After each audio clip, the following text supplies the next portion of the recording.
Mi Barca, encuentro virtual de las pequeñas comunidades de la nueva evangelización de la Diócesis de Caldas, un programa producido por la Vicaría de Pastoral y la Pastoral de Comunicaciones. Bienvenido.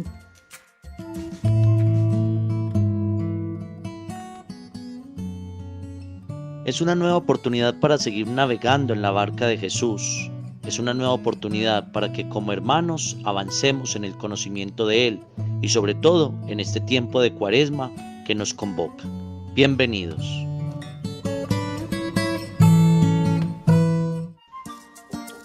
En mi barca, hagamos oración.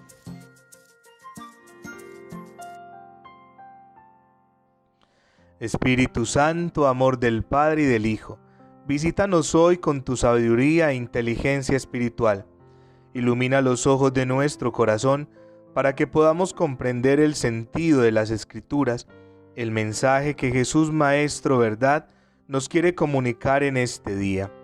Haz que la palabra que escuchemos resuene en nuestro corazón y pase del corazón a la vida. Que no seamos solo oyentes de la buena noticia, sino que con tu gracia la llevemos a la práctica. Ven Espíritu Santo, abre nuestra mente, voluntad, corazón y haznos acogida de la palabra de la verdad y de la vida. Amén. En mi barca, recibamos la catequesis.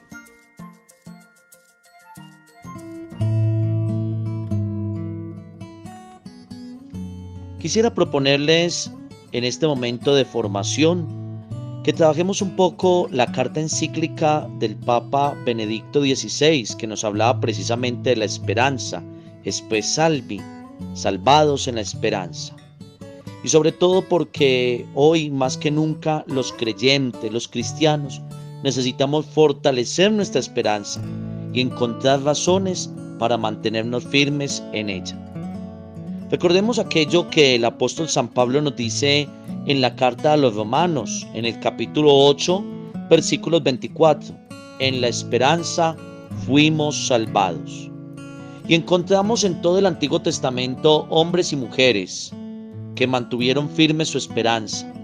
Y de una manera mucho más concreta, en aquel Dios que enviaría un Mesías, un Salvador, para rescatar a su pueblo de la opresión. Precisamente es un pueblo que pone su esperanza en el Señor, y aunque ese pueblo, Israel, muchas veces quebranta la esperanza a través de la idolatría, del pecado, a través de tantas cosas, siempre la esperanza de los humildes y sencillos estará puesta en el Señor. En Él fuimos salvados. Y siempre se nos ha hablado de la esperanza como una virtud teologal.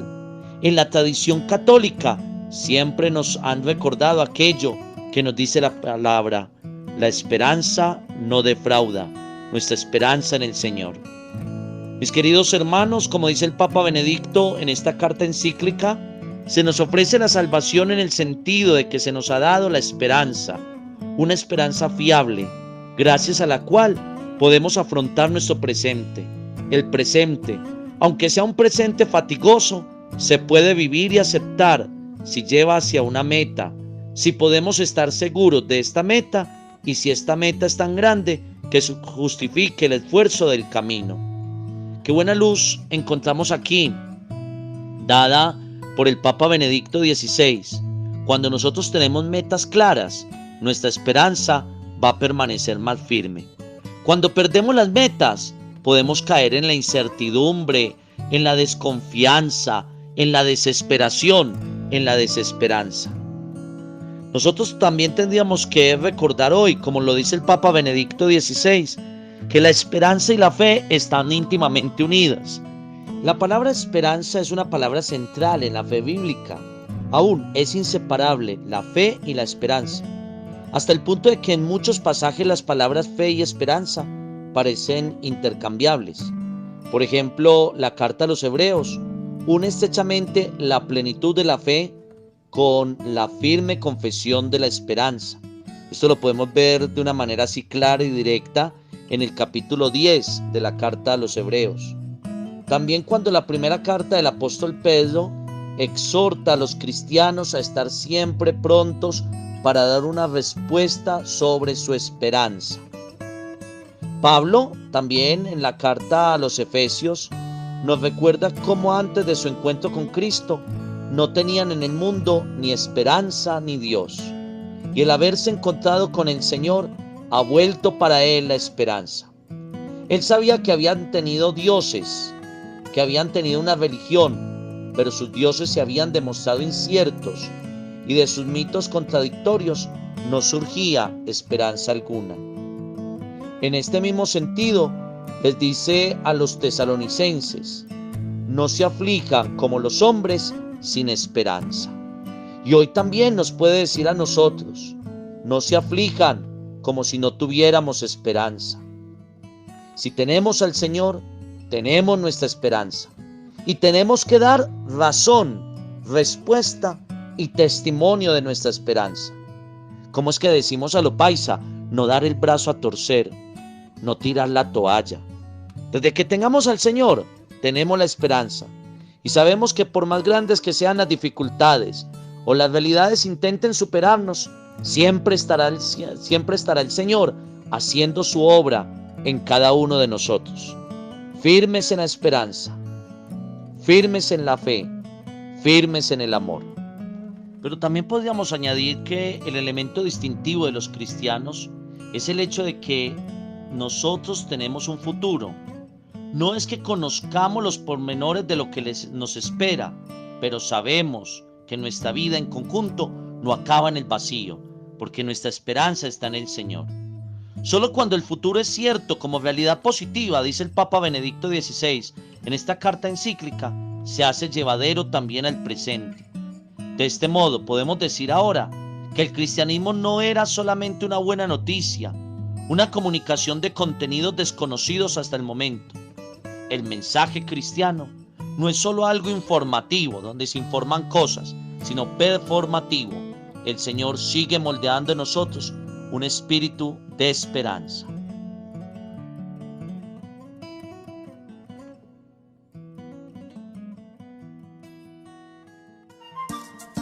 En mi barca, dejemos resonar la palabra de Dios en la Lectio Divina.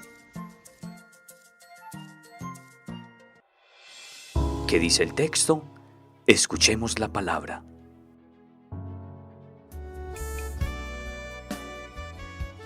Escuchemos el Evangelio de este segundo domingo de Cuaresma, tomado de San Marcos, en el capítulo 9, versículos del 2 al 10. 6 días más tarde tomó Jesús a Pedro, a Santiago y a Juan, y se los llevó aparte a una montaña elevada. Delante de ellos se transfiguró. Su ropa se volvió de una blancura resplandeciente, tan blanca como nadie en el mundo sería capaz de blanquearla. Se les aparecieron Elías y Moisés conversando con Jesús. Pedro tomó la palabra y dijo a Jesús: Maestro, qué bien se está aquí. Vamos a armar 3 chozas, una para ti, otra para Moisés y otra para Elías. No sabía lo que decía porque estaban llenos de miedo. Entonces vino una nube que les hizo sombra y salió de ella una voz: Este es mi Hijo querido, escúchenlo. De pronto miraron a su alrededor y no vieron más que a Jesús solo con ellos. Mientras bajaban de la montaña les encargó que no contaran a nadie lo que habían visto, hasta que el Hijo del Hombre resucitara de entre los muertos. Ellos cumplieron aquel encargo, pero se preguntaban qué significaría resucitar de entre los muertos. Palabra del Señor. Gloria a ti, Señor Jesús. Dejemos resonar el mensaje. Meditemos.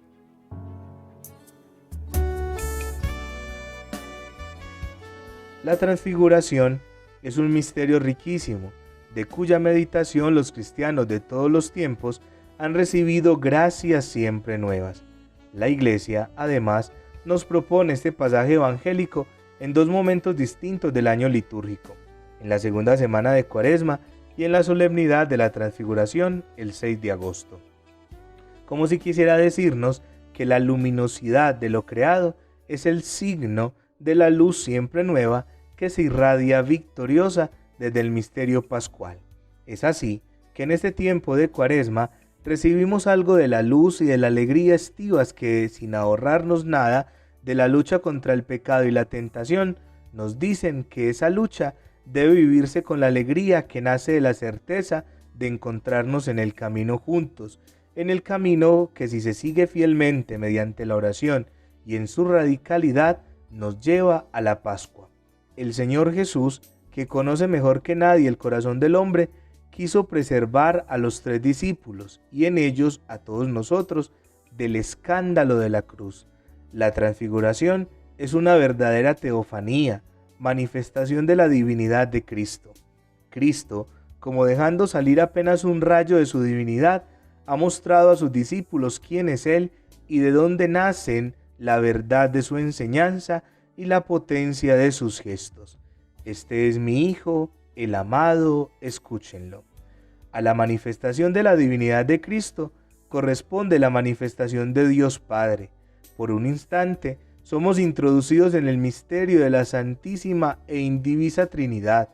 La voz del Padre señala a su Hijo unigénito, el amado, en ese hombre que había nacido de María en la pobreza, que había vivido en lo oculto durante 30 años como carpintero, que compartió su vida con los pescadores de Galilea, que mientras curaba y saciaba a las multitudes con su palabra y con la multiplicación de los panes, también estaba sujeto, como todos, al sueño, al hambre y al cansancio.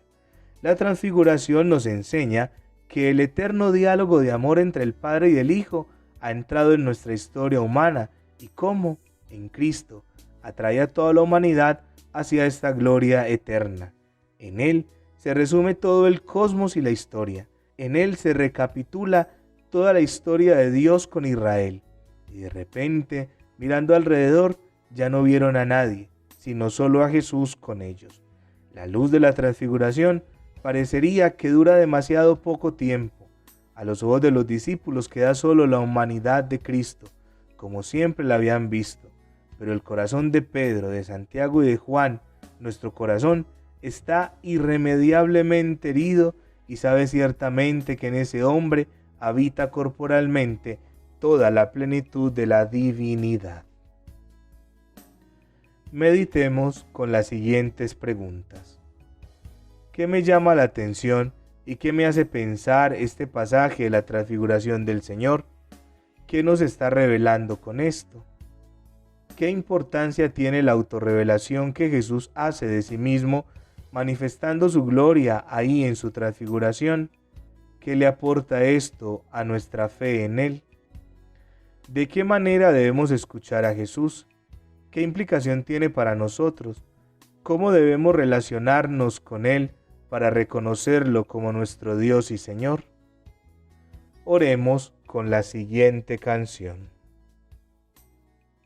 Oraba en el monte cuando se transfiguró, su ropa fulguró con blanca luz.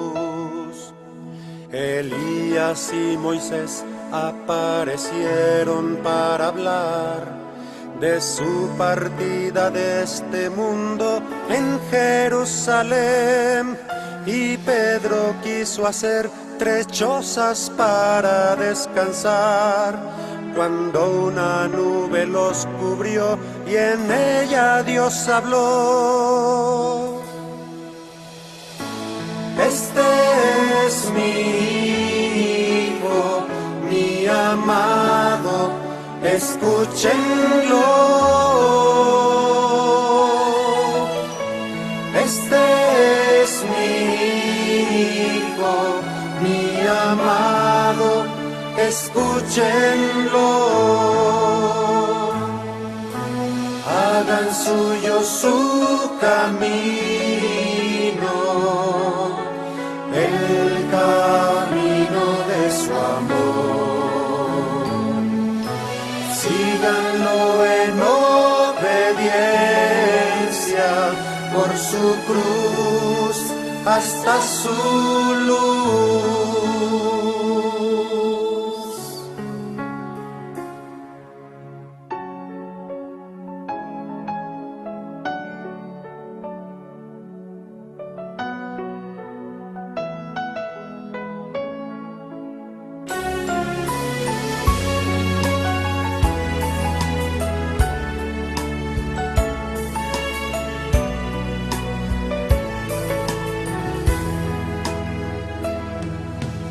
Jesús muestra su gloria a Pedro, Santiago y Juan, revela su misterio de hombre Dios.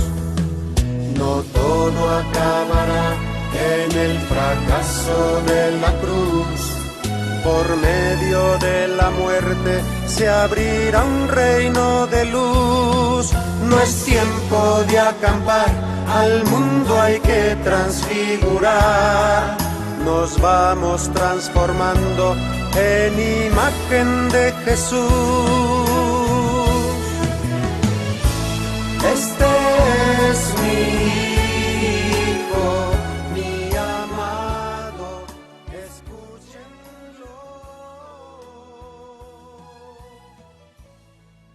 Qué bueno sería que todo aquello que este programa nos ha dejado no se quede reservado para sí mismo, sino que seamos también testigos, evangelizadores, apóstoles, misioneros, que compartamos con otros esta buena noticia, porque la esperanza en Cristo no defrauda. Que Dios les bendiga. Síganlo en obediencia por su cruz hasta su